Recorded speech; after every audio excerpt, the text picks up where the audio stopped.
Inside the Room, a music show where the music comes first. We are inside the room with Brock, Bushong, and the Still Shakes. What's up, guys? Used to wanna be a big rock star, but all I play these days is diving bars. We're just we're rocking and rolling. Tell me a little bit about how you guys got together as a band. We were both in Austin probably around 2015, and I played with artist Joe King Carrasco for a while, and I had the bass player for him call me up one night and said, "Hey, you playing this Saturday?" I was like, "No." He goes, "You want a gig?" And I was like, "Yeah, sure." And so come to find out it was Brock. He was looking for a drummer.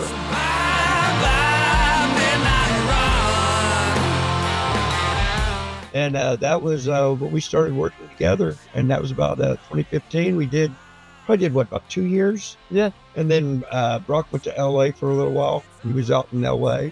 Yep. I was with a band called Bravo Zulu, and in a nice way, in a very short form, it didn't work out. A lot of that was due to addiction, and I happened to be one of those contributors. Man, I've worked a lot of crappy jobs, from waiting tables down to fixing cars. And April 12th of this year will be my 5-year of sobriety mark. So, Wow. and then this band as well. We actually got sober at the same time. We did the whole turkey together in a trailer on the south side of San Antonio, no money, and we came back from it. Vinny had to go to rehab in New Orleans.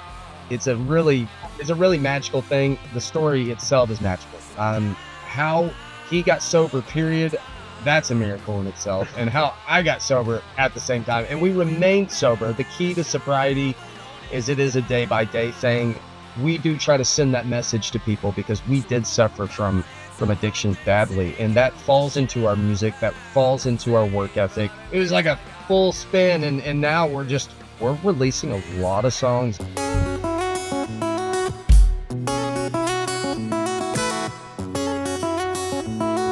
So how do you write songs? Do you are they all different? How do they come about for you? Like, what's your process?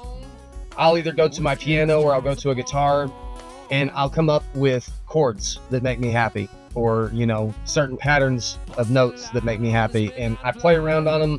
I work on melody after that. I put melody to it, and then at that point, I start putting lyrics to it. If I find myself at a roadblock of lyrics, what I do is I call a few of the lyricists that I work with, which one of them is sitting right next to me.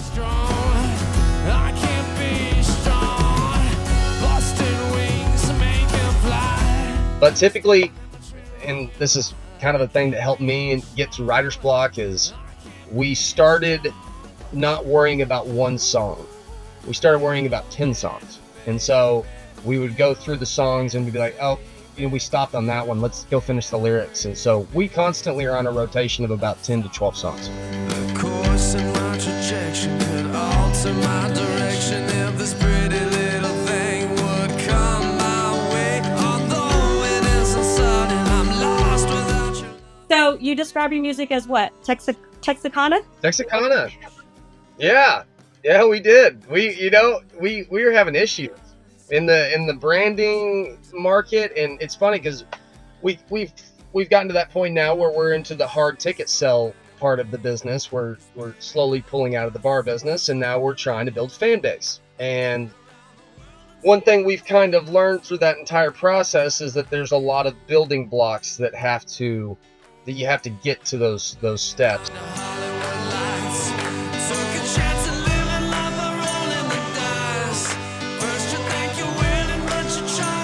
All things it was like describe yourself. There's like nowadays there's just so many genres. It's like we got tired of it. Yeah, we got tired of it. He was like, man, he's like, let's be Americana, but let's be Texas. And he was like, what about Texicana? And I was like, that's already got to be a thing.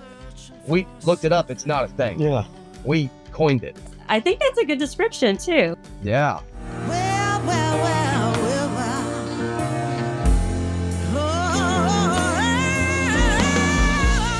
Talk a little bit about your collaboration with Angie K. How did you meet her, and how did y'all come to collaborate on Bye Bye Midnight Run and The Bartender? I love me some Angie K. Angie's the best. Love her. Ange is an angel. Yes, she is.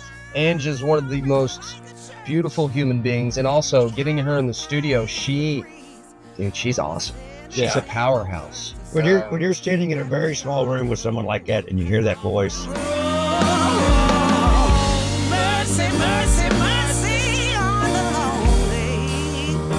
lonely. You want to stop singing. it makes every hair on the back of your neck stand up. It's amazing. You know, She was good friends with our producer Alex Moran. Alex said, "Hey, we've got this song," and I said, "Hey, I'm going for kind of a Stones, kind of Black Crowes feel on this song. It's kind of sloppy open G tuning mirrored off of another 6-string guitar." I said, "I need some soul, man." I said, "Who in this town has got some soul?" He's like, "Oh, you need to call Angie K." And I was like, "Who is Angie K, and why does she have such a great name?"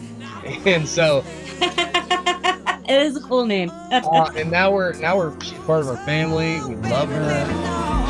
Don't you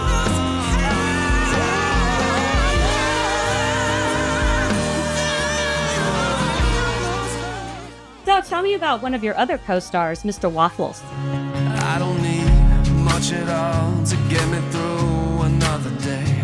All I need is a way to get the hell far away. Waffles is like a therapy dog. Yeah, just one that you don't get to have the collar and get into restaurants with. Yeah, no, Yeah. he's more on. Well, he made me laugh out loud. That's why I had to ask about him. So whose idea was it to put him in the video playing cards? I love that scene. That was Juan. That was Juan, our cinematographer. Juan Perez Fajardo. Go follow him. The Fly Factory in Spain. Juan is the man. Wow. He said, and it was hard because in the video it looked AI. Everybody was telling us, "Oh, y'all used AI on Mr. Waffles." I was like, "Oh no." Oh, I didn't think so. Oh yeah, no, we shoved him in there, and I was holding him on the Yeah. side. Vinny was like, "It's hot." I said, "You're gonna have to just hold, buddy. Like, we still got to get the shot." And it took about 10 minutes, Yeah. but we got it. Yeah, we got it. That's not bad. Yeah, I mean, for an animal, yeah. he's a great actor. He's a method actor. See the world as it turns. Watch us sail in the burns. I can't sleep. Talk a little bit about the song Generation Me and the meaning behind that song. Generation Me was a dark time for me. I was watching the news a little bit more than I probably should have been, and it was really upsetting me. I got to one day I was sitting at a restaurant and I looked around and I saw these people that were with their families and nobody was communicating with their families. And it was so sad to me because I was missing my family at that moment. We were on the road. It ain't changing. This life's too temporary for only me to be seen. And so initially I was writing it about the riots that were happening at a certain time. I can't remember where. There were riots and it was bothering me. There was some things happening in New Orleans and it slowly turned into more of a universal thing. I made references to teen overdose in that song, to gun violence in that song, to suicide. I mean, I tried to hit everything. Kids getting upset because people are saying ugly things to them on comments and then overdosing on prescription pills. There's things that sometimes we need to look in. We're constantly looking out. We're not looking in on ourselves. And I wanted to make a statement, and I hope I did. I'm Mr. Know-It-All. I'm the cold and broken pieces of a dream that took a little too long. Tell us about Mr. Know-It-All. That's a beautiful, beautiful song. I spent every dime I had, tried to fill up every hole that made me feel like I was too damn small. That was also another one that I wrote solely by myself. I was going through some things. The coming out of addiction and learning to live life sober is a humbling experience, to say the least. You are tested every day, and there are no longer outlets that you used to take. I got into an argument with a person that was inebriated, but I was sober. And they started calling me Mr. Know-It-All. And I was like, why are they calling me Mr. Know-It-All? And, and this is somebody that I was fairly close with. I won't release the name, but I got into an argument with a person and they said it over and over. I had to think on it. Anyways, I went through my phone and I found this recording that was something I wrote 3 weeks into getting sober where I was still pretty shaky. And I wrote the opening verse to that song, but I didn't have the Mr. Know-It-All part. And so I was like, I think I might be able to finish this. So I moved it over to the piano, and I finished it that night at about 4 o'clock in the morning. I had some patterns, already kind of had a song planted on the piano, and I just kind of transposed a little bit from the guitar to the piano. And that song was a message to the people that I hurt in my past from my wrongdoings through my addictive behavior. And it was a way for me to say I'm sorry, and I acknowledge that I was wrong, and to take the blame, because I did. Anytime that somebody gets sober or it leads to that, there's a lot of broken limbs behind that.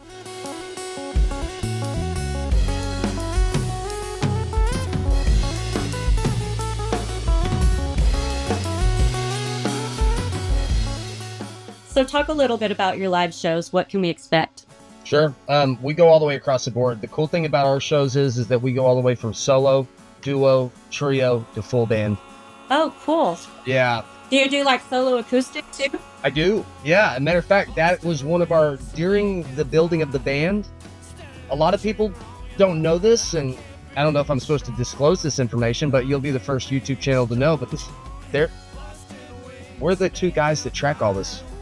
We don't, everything that everybody's heard, besides Ange singing on it, or if we have like a cello player come in, odd instrumentation, the bass, drums, guitar, vocals, all the stuff is...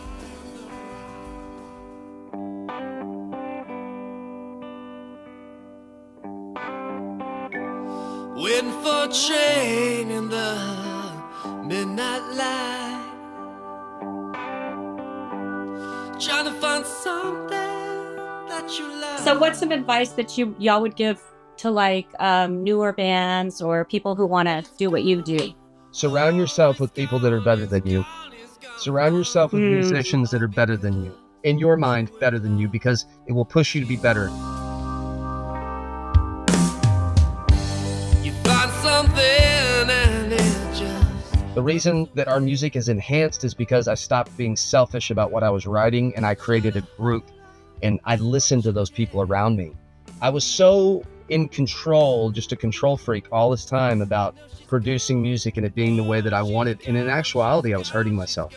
I was not developing a sound. I was bouncing a ball back and forth with myself. And whenever you start bringing good people into your circle, you will find that you will develop a team. And this business is so hard. If you don't have a team, good luck.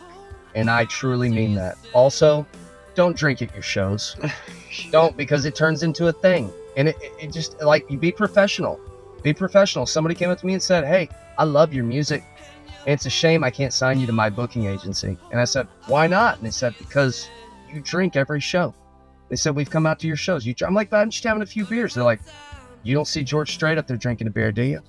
You don't see the big acts." And it keeps you level-headed. It should be your job. You can't go to your accounting job and have a Coors Light on the table. It should be treated that way. And I think if more people treated it like that, less musicians would go down the rabbit hole that we unfortunately had to go down. It was not a fun one. And people lose touch with the music. And she was alone.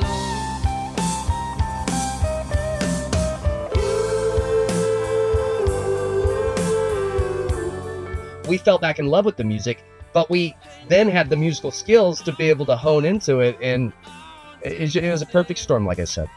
What happened to me and him, this is one of my best friends in the whole world, and we've been through a lot together, and I couldn't do that without him. I wouldn't do it without him. So that's where I'm at. That's why before he left for rehab and we finally stopped shaking, I said, "Hey buddy, if this does happen again, and you see me again, and we make this, we'll be the Still Shakes, because look, we're not shaking anymore." Yeah. And here we are. Inside the Room, a music show where the music comes first.